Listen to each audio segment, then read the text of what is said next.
It's my pleasure to introduce Corrine Sandler. Corrine is the founder and CEO of Fresh Intelligence Research Corporation, founder of Validateit, brilliant author of Wake Up or Die, and an award-winning dynamic speaker. As a renowned entrepreneur, she led Fresh Intelligence to Profit's fastest-growing companies in 4 years and has been on the W100 Top 100 Woman Entrepreneur list 3 years in a row. Please help me in welcoming Corrine Sandler.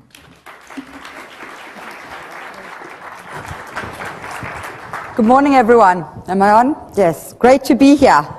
And hopefully we can all wake up a little bit. I'll get you all a little bit woken up prior to lunch. I know the only thing standing in between you and lunch is me and my good friend Dan Birchall, who will be joining me on stage shortly to help me get through this presentation. I'll be talking about research automation and where the future of market research stands in regards to research automation. So late last year in October, I published a book called Wake Up or Die. And the book is based on The Art of War by Sun Tzu. I'm sure most of you here have read The Art of War. It's been transcribed into many different languages around the world. And Sun Tzu was an ancient Chinese soldier. I actually prefer to refer to him as a philosopher. I think he was a brilliant philosopher. But his entire philosophy was really around one simple strategy. And that was that no war in the world has ever been won without intelligence, and never will. And he's proven this over and over again. If you look at World War II, would have gone on another 4 years if it wasn't for the British who solved Code Ultra and stopped the Germans, etc., etc. But how does this relate to us in business today? Well, we are actually all living in a war. Competition is intensifying. The economy is changing on a daily basis.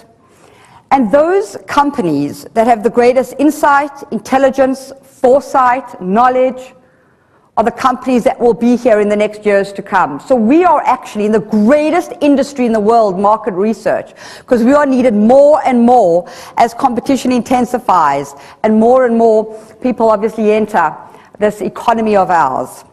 So as we move on, I was reading the other day, it was really interesting actually. I'm going to turn this so I don't have to look back. The Montclair SAS 250 is an incredible report that goes out, and it talks about the top SaaS, software as a service companies, the 250 top SaaS companies in the world. And I'm reading this, and I'm looking at this, and I'm looking, and it says, going down and down and down, 250 people. There's not one market research company on this entire list. Now, the list is compiled of I think there's about 60 different data points across 10 different categories. Very, very well-renowned Montclair 250, it's known. But where is market research? Does anyone have an idea what the top SaaS company in the world today is? Any idea? Throw out anything. You can't be wrong. I didn't know. Nope. Close. So, Salesforce. Okay, of course, Salesforce. And if you actually fundamentally think about what Salesforce does, what does it do? It provides intelligence to salespeople about their customers, which gives them greater knowledge for them to go out and close sales. All based on knowledge, but there is no market research company out there. There's Workday, the other big ones are LinkedIn, there's Dropbox, there's 250 of them. Some companies I've never ever heard of. But nowhere in sight was there a robust market research company that is offering a SaaS model.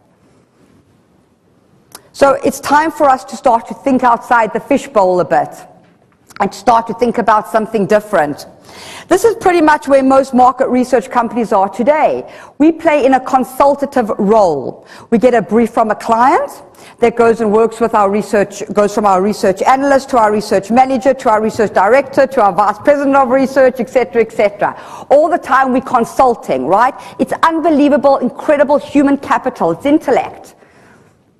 But what if we could take this human capital, this intellect, and somehow put these brains integrated into technology, that we wouldn't all the time have to have this consultative approach. So where do we have to move from? And this is not, I'm not saying every company needs to move there. I'm not saying that every research project needs to move there, but there needs to be an offering where we need to move from consulting on research to dispensing research. Consulting on research to dispensing research. And, you know, a few large amount of industries have done this incredibly well. One of them that comes to mind is the eye care category, right? If you think of optometrists, I mean, 10, 20 years ago, if you needed glasses or you needed contact lenses, you had to go and have a consult with an optometrist who would then, you'd be able to buy from him or get the script for your glasses or your contact lenses. Today you can go to contactlens.ca, you can go to Warby Parker, you can go wherever you want once you've had your consultative approach and dispense what you need. And there are many, many, many other industries that have moved from consulting to dispensing. But where is market research? So this is one of my most famous, best, I should say, quotes. George Bernard Shaw, brilliant Irish playwright and Irish poet. I actually have this sitting on my desk. I read this every single morning. It keeps me going. It keeps me motivated. And he basically says, the reasonable man adapts himself to the world. The unreasonable one persists in trying to adapt the world to himself. Therefore, all progress must depend on the unreasonable man. We have to start to be unreasonable. Steve Jobs was unreasonable. He took the square peg and put it in the round hole. Do you remember the famous 1987 Microsoft commercial? That was all about thinking different, all about being unreasonable. So we need to be unreasonable, and that's what I started to think about. How can we be unreasonable within our industry? And I had a vision. And I had a mission. And my mission is to make intelligence accessible to the world on multiple levels. From building a school in Nepal to enabling the small children who are underprivileged in Nepal and building a school there. So on multiple levels, I have this unbelievable vision and mission to make intelligence accessible to the world. Small companies, the Davids need to compete with the Goliaths. And then I was thinking today, when you want to conduct market research today, you have two choices. That's it, only two choices. You can go to a third-party agency, or you could do it yourself. But what if we combined the two? What if we had a self-serve platform that used some of the intellectual human capital brains within an automated process? And that's when I developed a platform called Validateit, which does just that, providing real data to run your business. A complete, automated, market research, robust, quantitative, turnkey platform. And that is where market research needs to go today, to dispense, not consult. So we've done multiple different case studies while we've been in beta. And today I'm really happy to have Dan Birchall here, who is the Consumer and Shopper Insights Manager at Nestlé, to talk about a case study that he engaged using a market research automated platform. Please welcome Dan.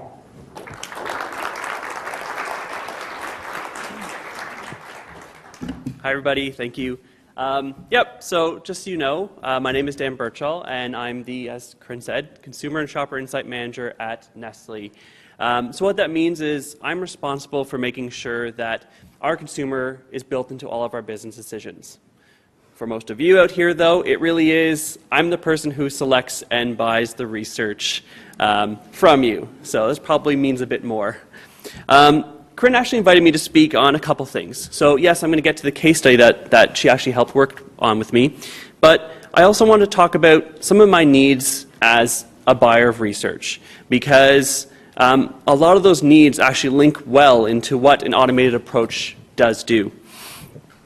So actually, Shane said this morning, he said, you know, all of my clients are asking things for faster and cheaper. And that's true. I'm asking for faster and cheaper, by the way. But I'm also asking for quality. And I think of the three things, quality is kind of a cost of entry for me. You know, I need to make sure that whatever I'm buying, whatever I'm using, I can believe that that's actually what the consumer is saying, and that is what the real world is telling me. I want to rely on the right data. The other thing is, in terms of making it quicker, it's very important that I have time to think. And what I need from my suppliers really is, help me with my own time, help me with my business's time. So in my own time, anyone that's in the same role that I am, I know there's a couple of you here, you may have a couple brand managers that you might work for, or sales team, or someone else that you support. I have a lot of people coming to ask questions. The list on the previous slide just had how many people. Those are just some of the brands that I work for. And it's great. I love them. There's a lot of people with a lot of questions. Unfortunately, they all tell me that their priorities are number one, and I should go right away and answer their questions as soon as possible. Unfortunately, that's not the case. The business has its own priorities, and I have to focus my priorities on what the business says is most important. So I don't always have time, especially on smaller priorities, smaller brands, things that aren't deemed as important, to fill out complicated information sheets, fill out that RFP so I can go to the supplier and say, here's all of my needs for this one question. I don't always have time to review every single questionnaire, review the sample plan, or even, hey, here's an Excel, dig through the Excel to find the facts and figures just to get that business insight. I just don't have that ability. I wish I did. Unfortunately, I don't. Really what I'm asking is, make it easy for me to do. In terms of my business time, this is just a cliched sentence, but everyone says, give that to me as sooner. It's important. We live in a fast-paced world. It's true. The expectations of me have just gotten faster, and it's being very hard for me to tell the people that I work for, oh yeah, no, I can answer that question. I'll get back to you in 8 weeks. Good. It's not the best face that I get from them. But it's really important that time and quality are taken care of. But then cost. Just a quick question. Does anyone here gets an increased budget year over year and is asked to spend more the following year? Anyone? Are you hiring? Where are you? Okay. No? I didn't think so. And that's the case. Whether or not my budget decreases or stays the same, or once in a while increases, I'm asked to prove what I'm spending my money on, to make sure that every dollar is worth the value that I'm bringing in. I get what I'm paying for, and I have to prove it. And unfortunately, when I'm looking at my priorities, I don't always have the opportunity to share the wealth. So when I'm working on big priorities and big brands, let's say I have $100,000 and I have to do a market landscape study or something massive. They get the money. Unfortunately, my other brands don't get much. And they just kind of get hearsay, secondary sources. Some is good, some not so good. What I really want is the ability to be fast, cheap, and have good quality. It's that simple, right? Yeah. Everyone gives that. But what I need is the best value for the quality in a minimal time. And I think actually this is what led me to try an automated process. So in the case, I actually had a brand manager come to me. And they said, hey Dan, so I went to the product developer team. I came up with 5 new flavors, and they told me to go back and pick only 2. So which 2 have the best consumer chance of success? Oh, and by the way, I'm going on vacation in 8 days, so can you make sure you get it to me so I can get it to them? Thanks, have a good one. It's great. They never do that. That was the first that's ever happened. But the issue I ran into was this was actually not a priority brand for me. It was not one I was supposed to be focusing on. I was completely busy, traveling with focus groups, working on other projects. My time was not, unfortunately, going to be geared towards them. And then I also didn't have an excess of wealth to hand over to them to spend on this. And then, unfortunately, what I typically would do would be going to my secondary sources or previous research I've done. This particular brand actually didn't have very much, and I didn't feel comfortable enough giving a really strong consumer-based decision for them. And actually, this is where I ran into Corrine, and she told me about, why don't you just try an automated tool? And I've tried automated tools before, and I'll, get the results. I still have to spend more time. Usually automated tools mean I'm the one who has to do a lot more of the work myself. And so I was going to try it. I had nothing else, and I really didn't like giving the, I don't know, response. So I'll just kind of go through the process, and what happened is, you know, oh, go through my system, Dan, you'll be good. So I tried it out, and I was asked a couple questions, just because you do have to answer some questions, and to make it easy. But I have to admit, when you are doing things, you're not supposed to talk to people. When I saw the questions that came up, I actually called Corrine's team and said, I think I've got the wrong questions. I think you're supposed to be asking a lot more. I'm really confused. And they're like, calm down. You're freaking out on us. Just fill out the questions and go for it. That's what I was looking for, actually. I didn't realize that. I got scared because I'm so used to having to answer 100 questions. But I was actually able to fill out the questions, and within 5 days, end up getting a report. Now, the next time-saving tool for me was really making sure I could get to the relevant business insight. So automation that leads to an Excel, it's great, but it's not always easy, because then I'm the one who has to search through the facts and figures to make sure that we can talk about what the actual consumer insight is. You know, help me help the team with reports that I can get to the insights to share. You know, charts that tell me like what the facts are, so I can jump to that insight faster. In this case, I was actually able to, within 5 days, go back to the brand manager and say, this is masked because I don't want anyone knowing about any great new things coming out. You know, tell the team to go with flavors X and Y. And you know what? We'll put aside flavors A, B, and C for now, but we're doing that because it offers value and relevancy. I wasn't able to do that before. So I went from actually being able to not give a response to actually saving time from my developers, from my brand manager, and frankly my own time and sanity, because I didn't have to worry about taking care of this project while I was focusing on other things that needed my actual time. So in conclusion, as a buyer, I do have needs that suppliers can help big or small.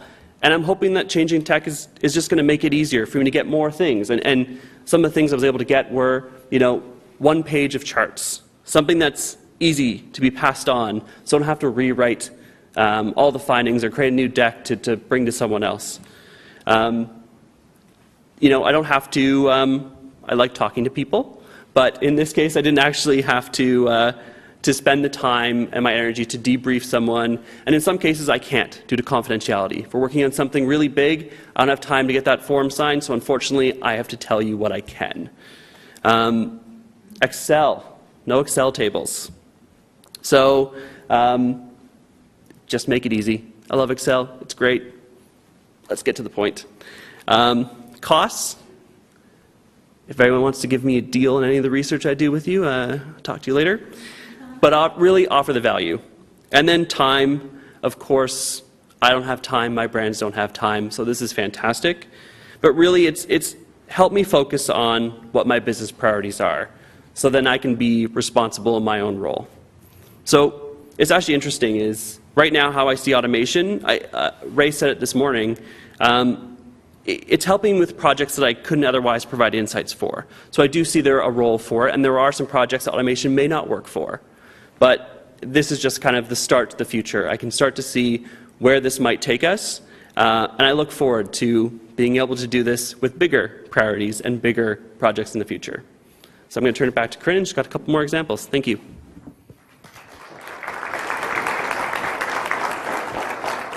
Thanks, Dan. So, yeah, a few more examples. There are multiple different types of research models that are available through automated market research, and more that will get developed throughout the coming years. One of the key ones, which obviously Dan spoke to, was like an idea ranking, where you can actually be able to have 30 ideas and you can filter them out to the top 2 or the top 5.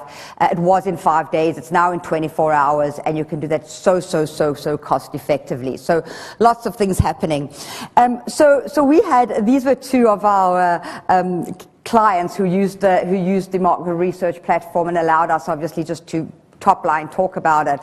But just to give you an idea that it's not just for large enterprise. There's some SMBs as well, and even service companies, as you'll see in the next slide, who are also starting to use automated market research. But for them before, for SMBs, or small businesses, or even startups, Surely Socks is a startup, it was not applicable. They could not afford market research. They did not have the time to do it, and they did not have the knowledge to do it. But they were now able to do it.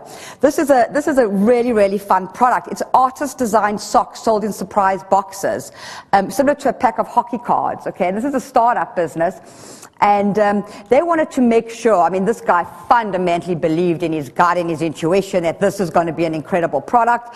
It's just, you get a little pack with your socks and an artist-signed card, and it's like a one-of-a-kind, very unique, very different.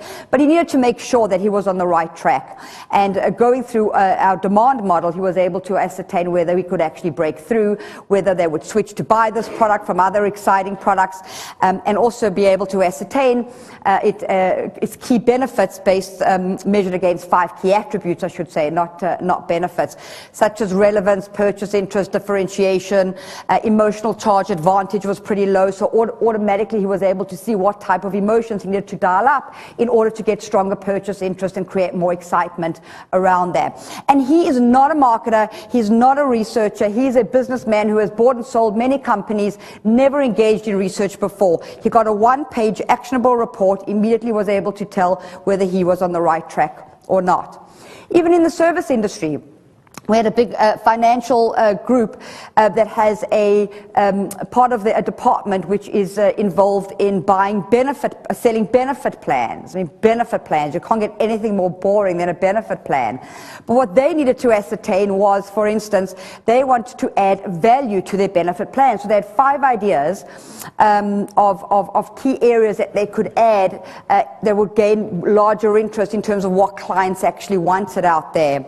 And they actually looked at these 5 ideas, they ran it through one of the validated models, and were instantly able to see from a relevance and credibility, even a uniqueness point of view.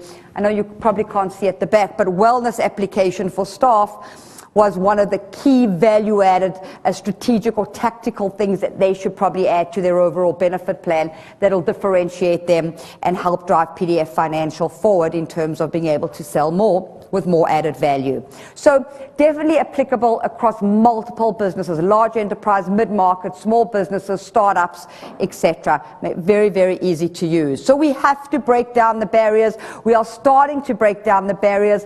This is not just because I had a vision and I had a mission. This is because I had to have that. That's where our clients were pushing us.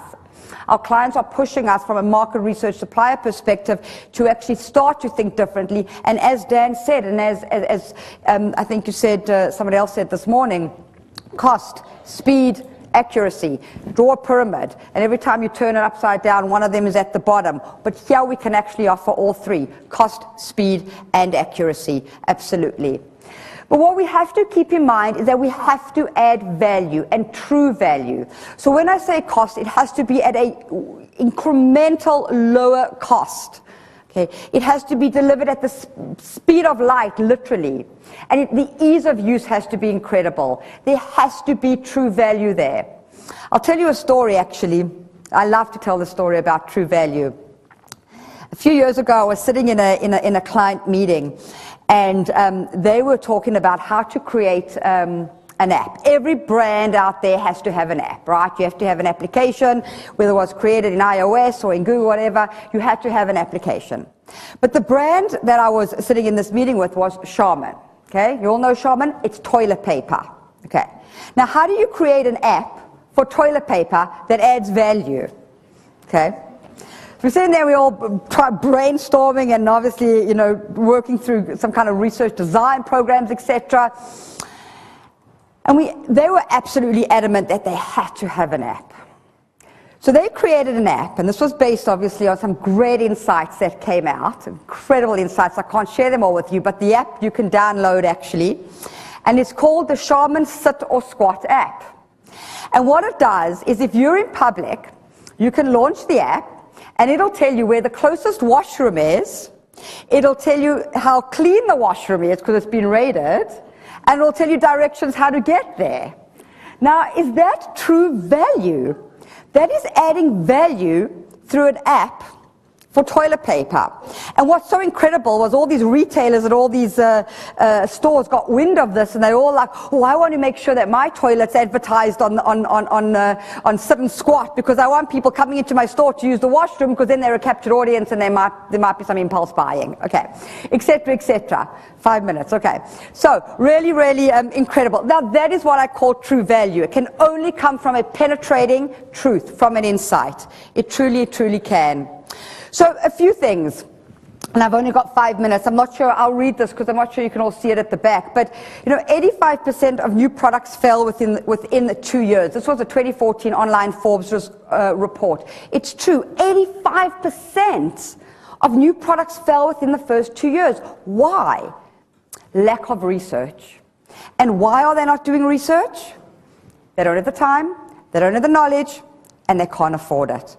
But what if you had a market research automated platform that provided 100% trustworthy, proven, effective insights? 90% of the critical business decisions we make are based on our intuition, hunches, and therefore untrustworthy. Why? Sometimes we just have no other choice.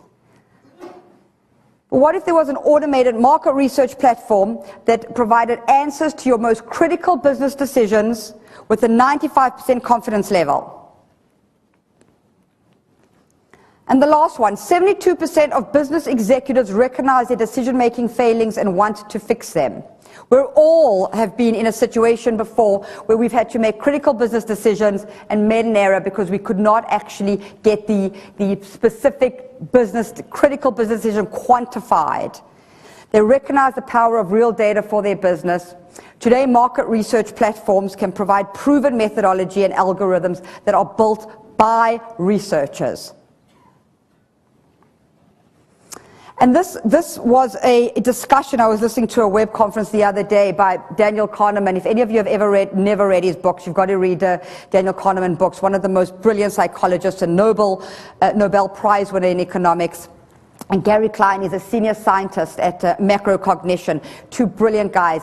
And they were sitting and discussing the power of intuition to support decision-making in really high-pressure situations. And I loved this because Daniel said to Gary, and he said, when should you trust your gut? And Gary responded, never. Never. So, we in the market research industry have to wake up, or we will die. Okay? It's an incredible industry out there, and I really mean this. We're in the greatest industry, I think, in the world. But today we have to start to think outside the box. We have to start to be unreasonable, and we have to push things forward because it's time for change. Thank you.